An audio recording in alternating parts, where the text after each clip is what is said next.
1 week season.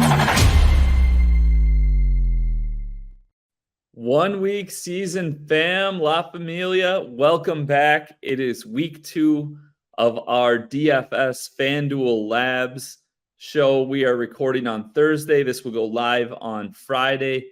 I am Mike Johnson, your host, mjohnson86, as I am known in those DFS streets. We are excited to have you back here. Once again, focusing on FanDuel here. I'm going to bring in my esteemed guest, Maximus. How we doing today? Howdy, sir. Good to Welcome be with you back. again. What's Yeah. that? Good to be with you again. Yeah, likewise. Had a lot of fun last week. Looking forward to digging in again for week 2, or overreaction season, as I like to call it. But, it's always interesting. There's so much buildup to week 1 and so much excitement. And then obviously some people win, but for most people it ends up being disappointing. That's just the nature. Only so many people are going to have big scores in DFS. So, then you've got to get back to the grind.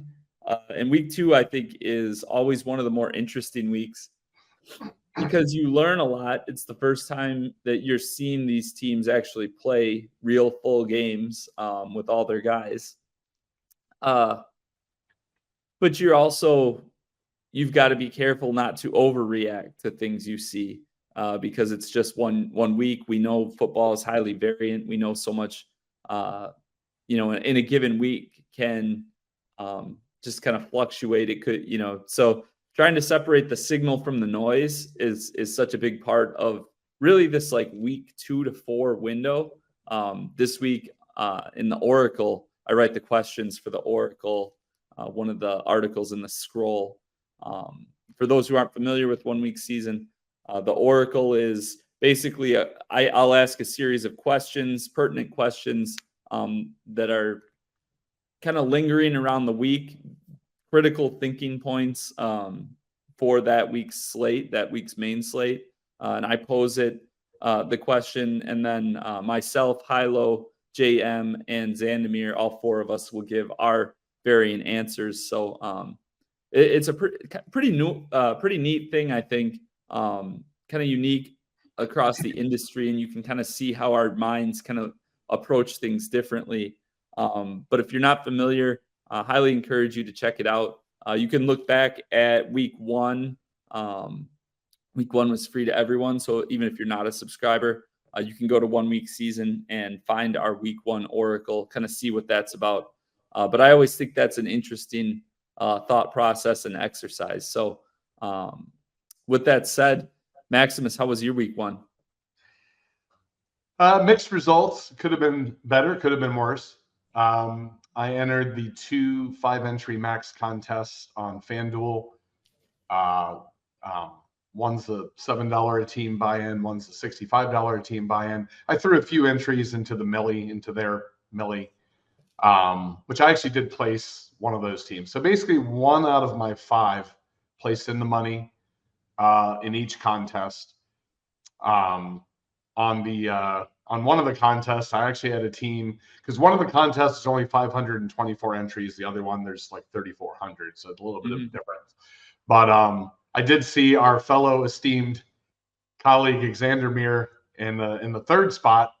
I was in the 10th spot. So I saw us both in the top 10. That was kind of cool to see it about halfway through the 4 o'clock games, or really into the 4th quarter of the 4 o'clock games. And then unfortunately things didn't break for us down the stretch, but it was cool to see us both there. In our OWS Discord, I wished him well the rest of the way. He did the same. You could probably argue that's a curse to do that, or a jinx, because the games aren't over yet. But yeah, I mean, I definitely saw the potential of the teams. In looking back, always there's things you think about you could have done better in hindsight, but at the same time, I really didn't have any feeling of regret. It's like it played out the way it played out, and we move on to week 2. Did you notice on FanDuel? Obviously, people watching this are probably playing a lot of FanDuel. Did you notice the change in their interface? That it was minutes remaining instead of quarters on desktop? Oh no, I didn't see that actually. Yeah, when I was looking at it on desktop, I don't know if it was just mine was glitching or what was going on, but yeah, mine showed how many minutes were remaining instead of. Oh, you know what? I know what you're talking about. There's kind of like a color code, and it goes from green to orange. Yeah. Okay. Yeah, I did notice that actually. Yeah, because they've always just done quarters, whereas DK did minutes. I always liked the quarters thing because I could just do the math on how many like when I'm scrolling through or looking at my live. Okay, I have 3 players left or whatever going into the late games. Right. The minutes. No, you just jarred my memory. Now I'm having to do math. I'm already tilting, and now you're trying to put algebra on me. Come on. Yeah. So, definitely an interesting thing. I know before we got on air, you brought up a couple of things. You want to tell the people about your late swap decision first, and then also your, I guess, unevaluated observation of, or non-statistical observation of your 4 p.m. players. Oh yeah.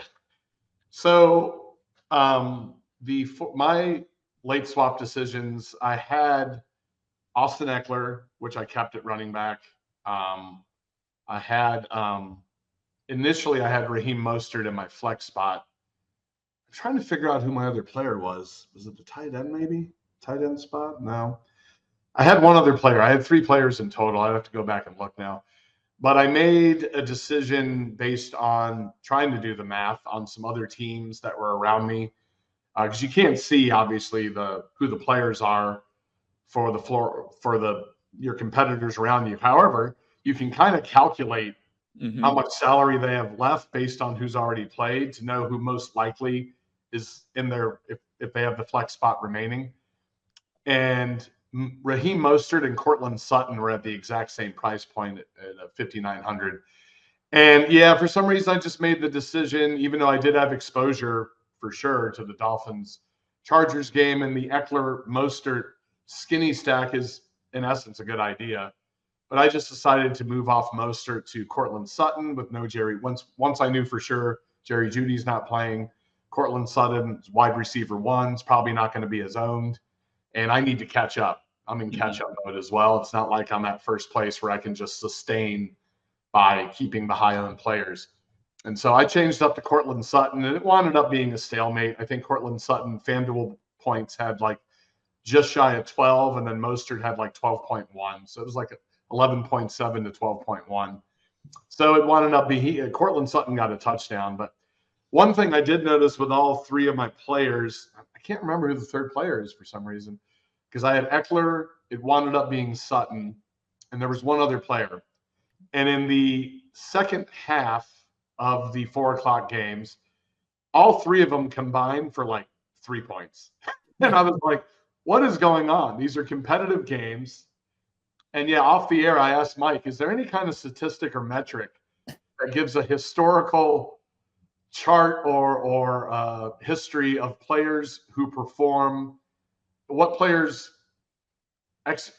numbers are in the second half of 4 o'clock games? Because it seems like proverbially or historically with me, more times than not, my late swap or 4 o'clock players, they just go dead in the second half of 4 o'clock games. I can't figure it out. We know about Austin Eckler now. I think he must have been dealing with an injury, because I noticed Joshua Kelly was being used.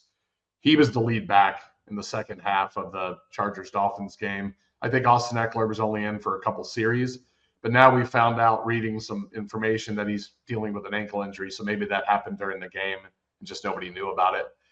Cortland Sutton, I don't know what happened with Sean Payton and Russell Wilson there in the second half. They just stopped targeting him. And then again, maybe I should go back and look through the third player. I know for time constraint, we won't. Do you know what position? Yeah. Not a defense, not your quarterback. So do you know running back or receiver? So go ahead. I'll get into it. I can go look real quick and let you give the mic back to you.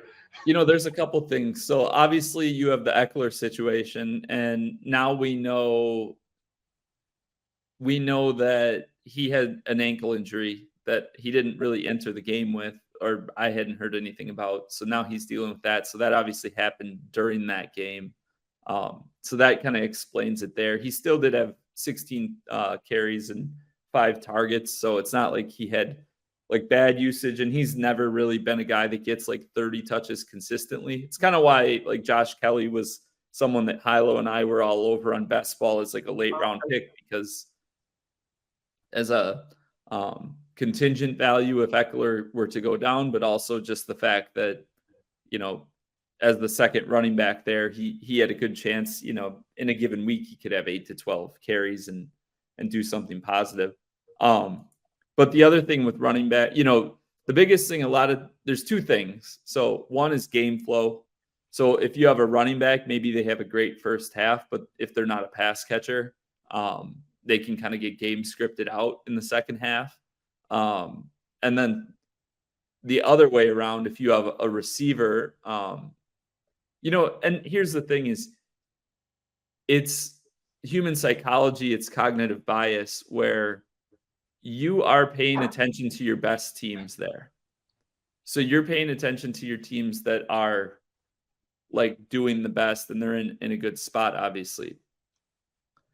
There's almost certainly just as many teams where they're like out of it and you're not paying attention to them, and you have guys there who in the second half they come alive. So it feels like you're always getting like the bad end of it. Right. But like really, when you think about it, like a receiver, like if they go off and they have, 85 yards and a touchdown in the first half, their offense probably was doing really well, unless you're Tyreek Hill and then you just go bananas all game. But a lot of times, like, one of 2 things happens. Their offense was doing so well that they get way out ahead and they're just not as aggressive in the second half. And 2, as a coach, and this is where JM and I we talk about like the coaching aspect and the chess match that goes on there. But there's a coaches being paid millions of dollars on the other team. And there's professionals, athletes that are playing too. So that team that's near the top, those guys who were probably doing really well early on in the game, that entire halftime discussion is changes in coverages. Were we giving a cushion? Now we're going to press. Were we pressing? Now we're going to back off. Are we going to play more zone than man? Are we going to blitz and make the quarterback get it out of his hands quicker? So just all those things, it's usually like some sort of, it's either a game flow change or a schematic change, or like there's an injury, like happened with Eckler, and like I said, it's, I used to always feel that way too. But really it's also kind of the point of why when you do have like a lineup that takes first or is way, way up there, takes, top 3, you kind of really have to appreciate it. Because it's such a thin needle to thread. You need those guys to do well early, but then they can't stop at halftime, or you just get lapped and feel a week of remorse. All valid points. My only retort on the Eckler situation, however, in hindsight, you are correct that we didn't know he had an injury. That was such a uber competitive game back and forth, and it was going to continue that way. You can just kind of read the tea leaves going into the second half. That's why I was a little bit shocked at Eckler, but now we know why. I just, at the time, I didn't realize that he was probably got nicked, probably had an injury. Yeah. They were serving him more. But it was at the time, you're like, what's dude doing on the sideline here? Because it was such an environment where this is a competitive boat race here. What is going on? Because I fully understand if you're up big, that's more understandable. They're probably going to use sparingly maybe in the second half if you already have developed momentum in the game. But that game was like the Chargers had to keep scoring just to keep pace with the Dolphins. And that's why I was like, by the way, I know the other player now, Tyler Higbee, my tight end. Okay. And he only got targeted 3 times. Now, yeah, that's because Puka and Tutu were going crazy. One buck wild. Right. All right. So he was just being used more for blocking because they were doing so well. So yeah. All right. I am going to pull up now for the people. We'll go through a lineup for you for this week. Again, quickly, I will remind everyone what this contest is. This is the 30K Sunday NFL touchdown, 5-entry max. It is $65 entry. So this is the one you're talking about. You put 5 entries in every week. Right. First place, $4,000. It does pay out. What do we got here? 131 places again. So yeah, that's a nice 25% of the field gets paid out. We kind of talked over that last week. So really good structure there. But yeah, I've got your lineup pulled up here. If you want to kind of just go through it and give me your thoughts, and then I'll hop in either during or after. Gotcha. Obviously, a lot of information we don't know yet, but the injury report already, it's littered with players that are either limited at practice or haven't practiced. And I do not have the benefit of the NFL Edge. Guys, definitely always check that out on 1 week season for the game write-ups. Very articulately done. But on the face of it, and obviously even Vegas point spreads are something that maybe early in the year, they're not quite as, although it kind of worked last week with the Dolphin Charger game, I guess, but not as ironclad as they tend to be, more accurate as we get later in the year. But based on what I've looked up so far, this practice build, I'm so far pretty comfortable with. So we have Josh Allen starting at the quarterback. Obviously had a lackluster game last week. Some of these choices are based on recency bias that you can use in reverse, because a lot of the field tends to, if a player doesn't do well, maybe they're not his own the next week. But as JM teaches, 1 every 4 games with these, type of players, you're typically, they're going to have a 4X style week as far as, well, maybe not 4X on FanDuel, I guess more of a 3X. But so we have Josh Allen, bounce back spot at home. The team total, implied total is 28, which I believe right now is the highest team total on the board for the week so far. So he is a rushing quarterback in essence. However, I chose, based on the price points, to double stack him this week with James Cook. And then you also see Gabe Davis there a little further down. I believe James Cook got 6 targets last week in addition to his rushing. Yep. So clearly they're trying to use him as the passing back as well. So I have Allen paired with Cook and Gabe Davis. I have the bring back of Devontae Adams. Now there is injury news, obviously, to monitor with him, but at 7,500, I think Devontae got 9 targets last week. I mean, he's just a target monster. He's the focal point of their offense. They're going to be playing from behind most likely in catch-up mode, and he's going to be Jimmy G's safety blanket. Jimmy G is a veteran, knows how to use a receiver like that.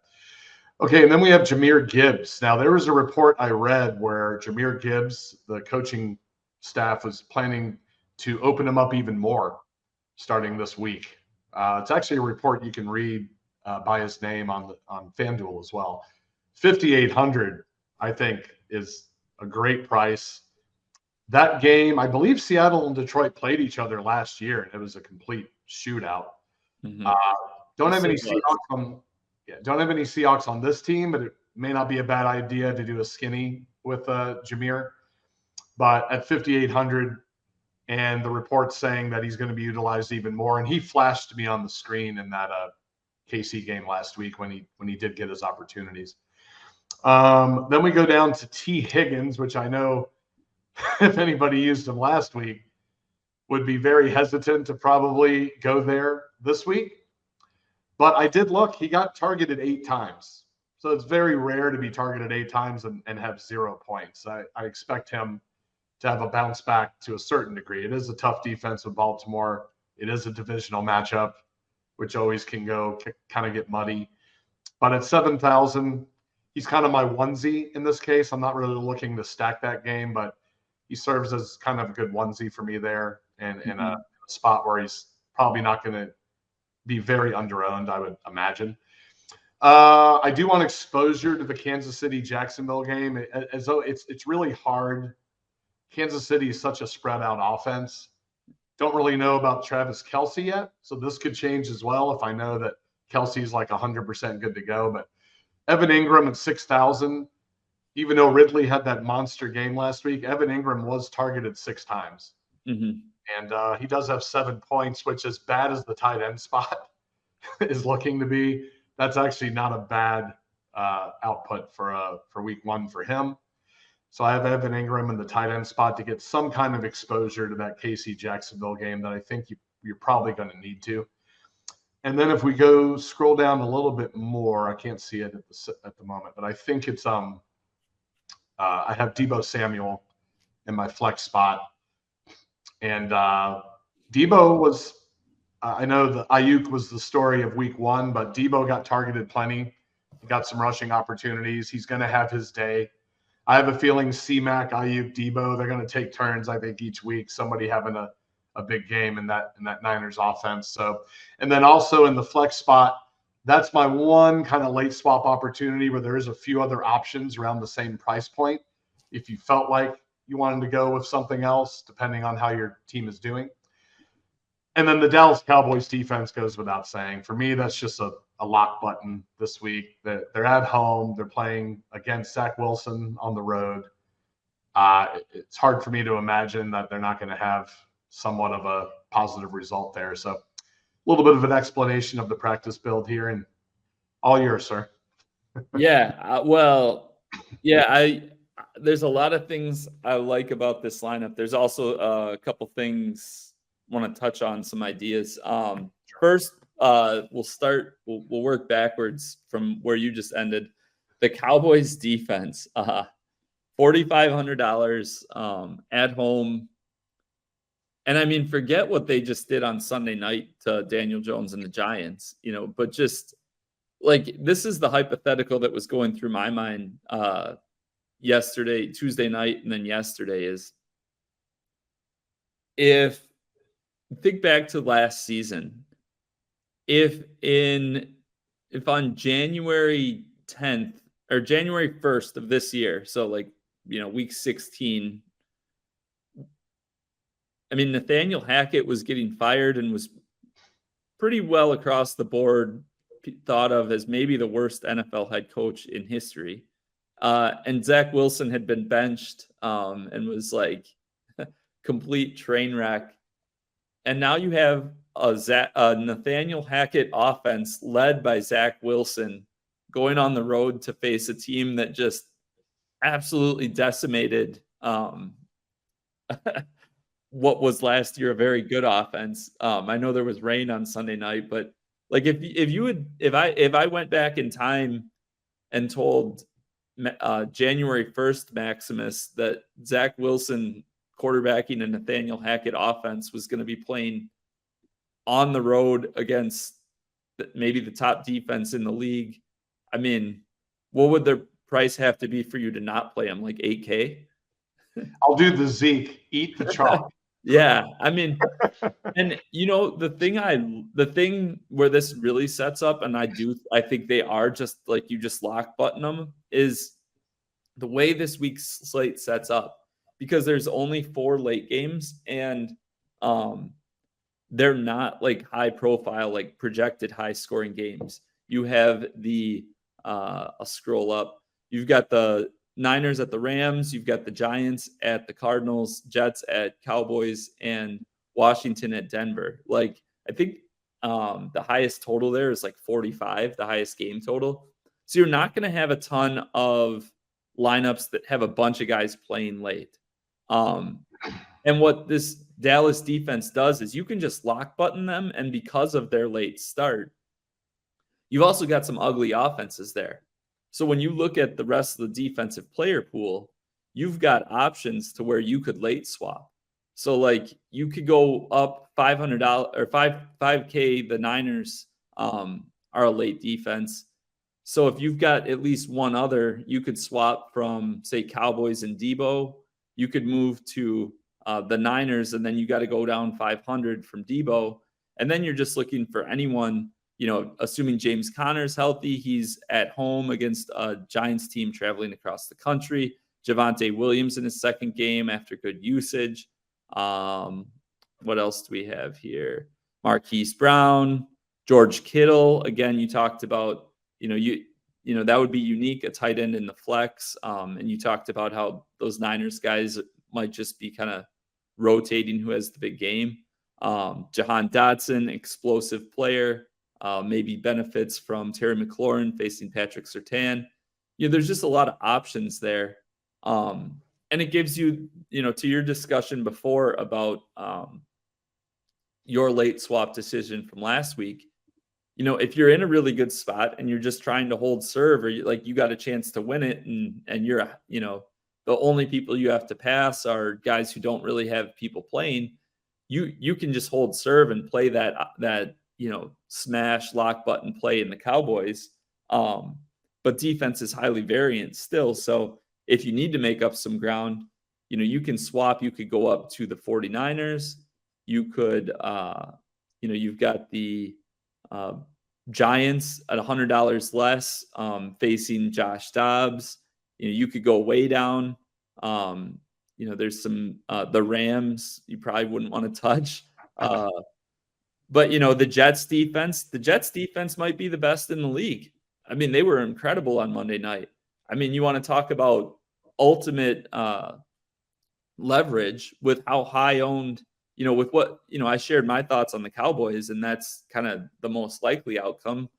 But also Dak has struggled for years with interceptions and turnovers. How many times have the Cowboys let us down when we thought they were going to be, an elite play, and it was just like going to be a walkthrough week for them. So, you save $800 there. You get all that leverage if things work out. And then you've got options where you could actually go up from Deebo Samuel. So I think that, I really like how this lineup is built, not just in terms of how it's built initially, but the options that it gives you based on kind of how things play out from there. Yeah, no, that's a good point about the Cowboys are in the late window too. It's always good to have two spots probably for late swap that you can kind of maneuver and just see how your team's going to that point.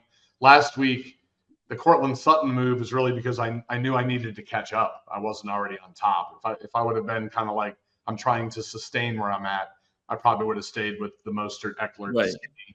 And it's all a case by case basis there. But Yeah, and that's why chalk players in general, but I think defenses especially, when it's just such a good spot and you find yourself like, man, this is really hard to stay away from. I think that sometimes people get so worried about chalk, they make like suboptimal plays, but when you have that late window, you can just roll with it. And as long as you're going to be available or whatever, you can wait till you have more information to make that decision. Do you need to be concerned about ownership, or do you need to be concerned about, maximizing points and not, from your late swap decision from last week? Like if I've had times where I've had it built the other way, and I kind of touched on this last week on our video. Like if you had Cortland Sutton in that lineup, but you were in first place, you might actually swap to the chalky guy because you're like, oh, I don't need to take this risk. I just got to hold serve. Yeah. So, I think that those are the types of little things that when you get into those spots, you just want to be prepared for and kind of have those thought processes. I like where your head's at with the Bills stack, Allen, Cook, and Gabe Davis. I just talked about the Jets defense, how great they looked. That'll be interesting. Completely agree on Devontae Adams with his skill set. And I mean, Jacoby Myers took quite a shot. I'd be pretty surprised if he plays this week. So he actually didn't even practice on Wednesday. He's got a bad concussion. I'd be shocked if they played him the way the league handles those things now. With the hit he took. And it's, you look at Adams is 7,500 and Josh Jacobs is 7,500 as well. So, I mean, both of those guys are, for what they're capable of and how concentrated that offense is going to be, I mean, assuming both play and are fully healthy or close to it, they're going to be 70% of that offense. So if they're able to, if the Allen Cook Davis trio is doing well, the Raiders are scoring probably 20 points, 17 to 24 points, which means, at least one of Adams and Jacobs, if not both, are having a very good game. T. Higgins is kind of the poster child for what we talked about with the overreactions to week one. I think he was top 3 or top 5 in the league in air yards in week one. He was getting targets down the field. Just the Browns defense looked legit. Joe Burrow looked rusty, and sometimes things just don't work out. Ingram, I think fits nicely in here.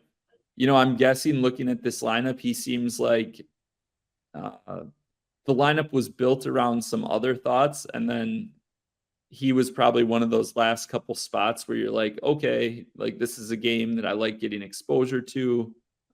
He's a guy that he has a high ceiling, so I'll take a shot there. Is that relatively accurate for how you got there?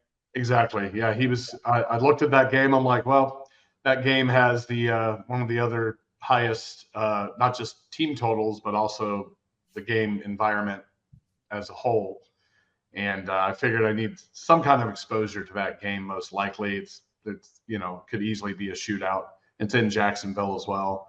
And then to touch on the Devontae Adams Jacobs just briefly, if you're entering 5 max, I would definitely recommend, if you're going to target this game, which I'm doing on this practice build, have Adams on one, have Jacobs on one, maybe have Adams and Jacobs together on another team. And that's kind of the freedom when you're doing 5 entry max to kind of leave no stone unturned if you're attacking that game environment, to kind of do different combinations that are getting exposure to these players that are such high volume.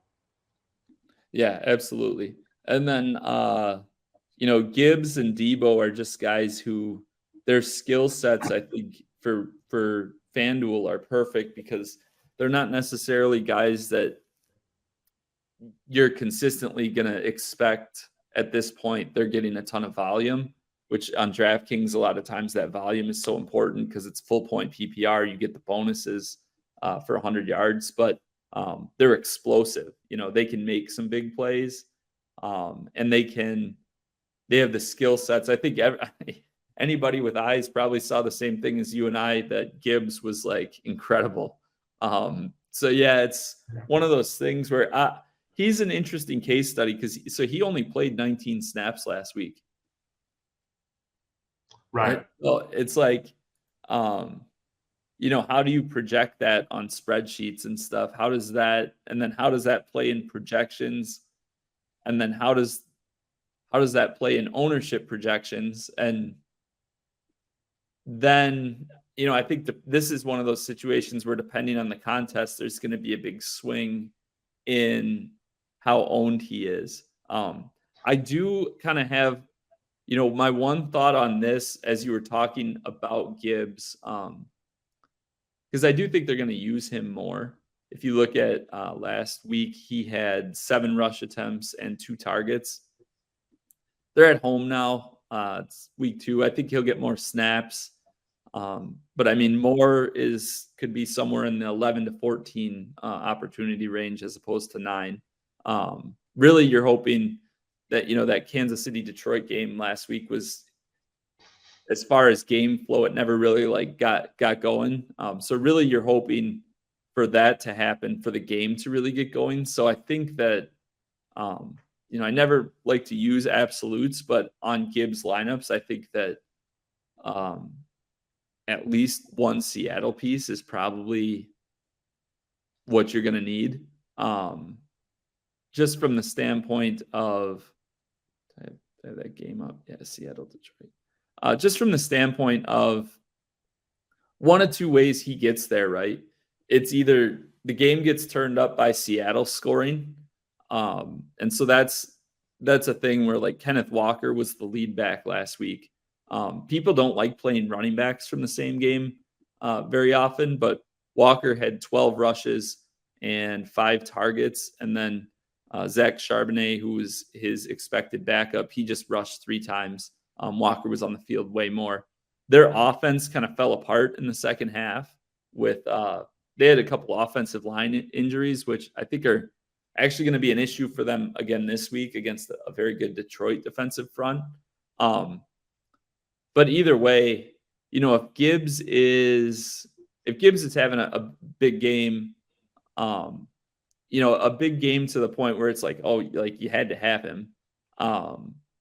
It's either because Seattle got out on top, and then Gibbs was used more because he's like the passing down the in space guy, or because he broke off a big play and kind of got them a lead, and then guys like Tyler Lockett, DK Metcalf would be really interesting.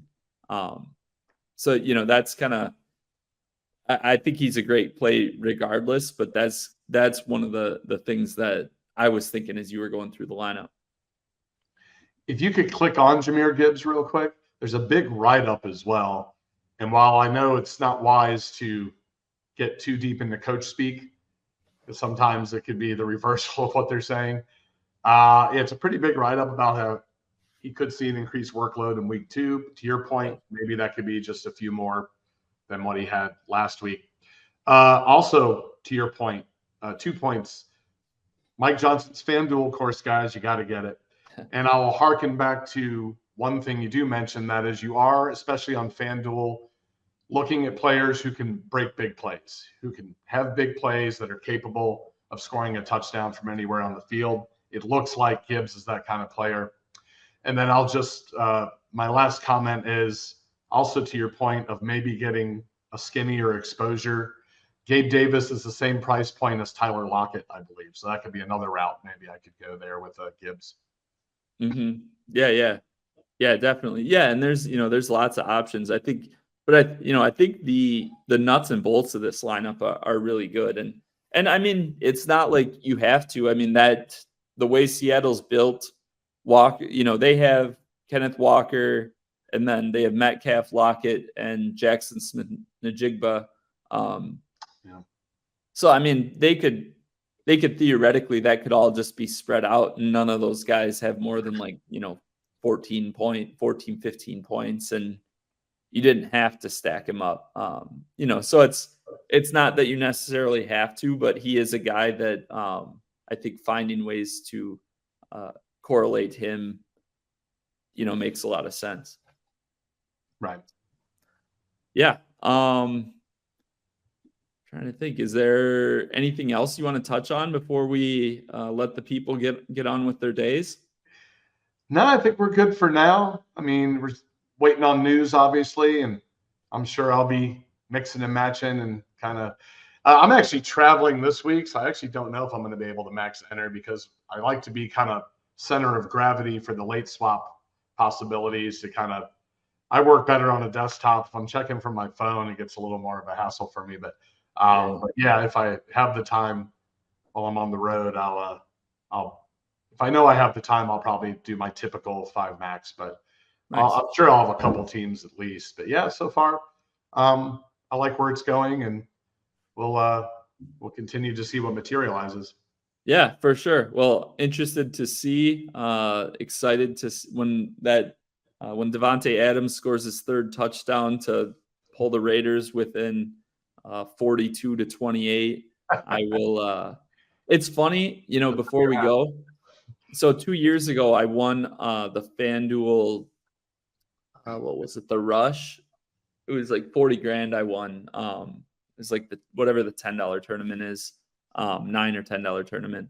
So I won that in week 3. And it was kind of a similar situation where the Bills had started that year really poorly. The first 2 weeks, they had not done well. And then week 3, they were at home against Washington. And I played Josh Allen, and I got him at like 5% or something. Everybody was off of him. And I had him stacked with Emmanuel Sanders, I still remember. Yeah. And had the Antonio Gibson bring back. Gibson broke like a 75-yard screen pass in the first half, and Allen ended up with like 3 passing and 2 rushing touchdowns, and the rest, a lot of other things had to go right too. But when the Bills were looking awful, when Josh Allen was looking terrible on Monday night on my screen, I went and looked. I'm like, well, I hope they're on the main slate on Sunday, so maybe I can repeat history and get off the schneid here. So capitalize on potential recency bias. Yeah, for sure. Yep, this is the time to do it, because as the season goes on, sometimes those things you're seeing are a little more predictive, like you've got a little more evidence. But yeah, Monday night in New York on 9/11, top defense in the league, like I'm going to give Allen a pass there. So but yeah, that'll do it for this week. Good luck to everyone building your FanDuel lineups. Hope to see you in the 1 week season Discord. Check us out on Twitter. Check out the website. Again, we have a free level of subscription. You can read the NFL Edge, all our game breakdowns for free. And we do have weekly options as well. So come check us out. Once you get there, I think you'll want to stick around. So thanks again. And we will look forward to catching up again next week with Maximus's breakdown of his GPP winning lineup. Good luck, everyone. See ya. 1 week season.